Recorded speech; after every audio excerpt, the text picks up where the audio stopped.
How have rites of passage impacted your life? When I turned 18 and I became a legal adult, that my rite of passage was leaving home.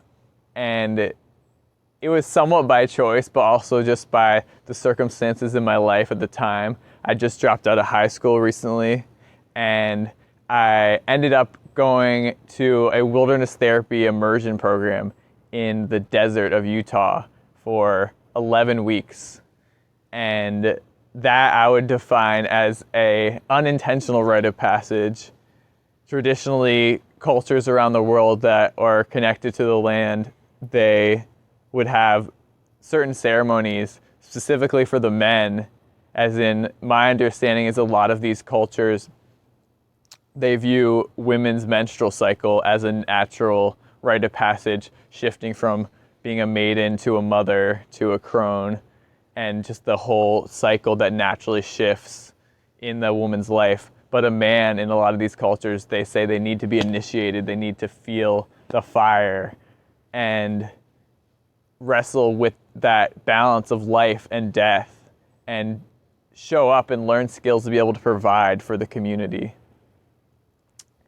And I would say that in some ways that journey out to Utah in the desert was a rite of passage in terms of it really forced me to show up for myself as an adult, and what I really define as the difference between a boy and a man is a boy doesn't take responsibility and ownership for his actions, whereas a man does.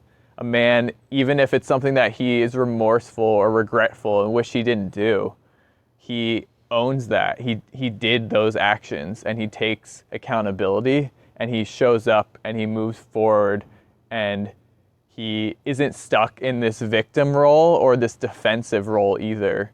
He's owning that what happened did happen, and he takes a proactive movements towards healing and just towards growth. And I had the opportunity to do that when I was in the wilderness therapy program. One of the things we got to read was an impact letter from our parents. So both my parents wrote a letter of how I impacted them in positive and negative ways in our lives together. And that was the first time in my life that I ever really internalized, wow, I actually have an impact on my parents, and that their feelings matter too. And I can have the awareness now as a young adult to take into account how I'm affecting other people. After that, I wrote a letter of responsibility of how I was taking responsibility and showing up for the way I acted in the past, as well as how I'm wanting to show up in the future. And that was a really potent thing for me, of owning my masculinity, owning my adulthood, and claiming what man I wanted to be, and owning the things that that boy also did, even some of the things that I'm not proud that I did. Also later in my life, a few years ago, I got to have an amazing chance at another form of initiation with an organization called the School of Lost Borders. They're based in California near the Death Valley.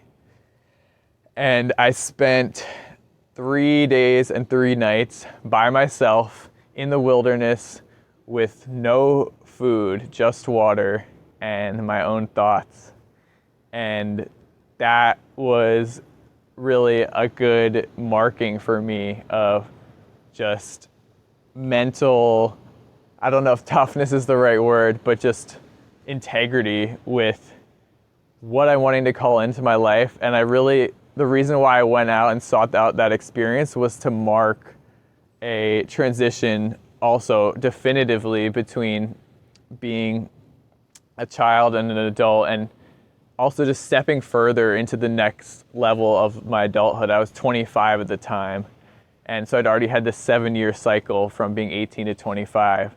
So I was really claiming like stepping one layer deeper and having a proper initiation, if you could call it that.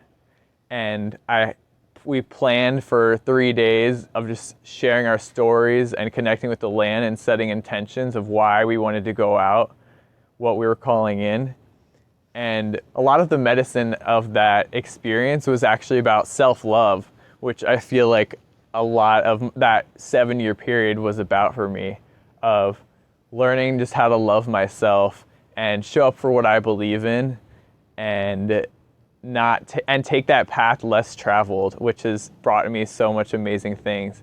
But to bring it back to rites of passage, I think it's really important that we have ceremony and just acknowledge these important transitions in our lives.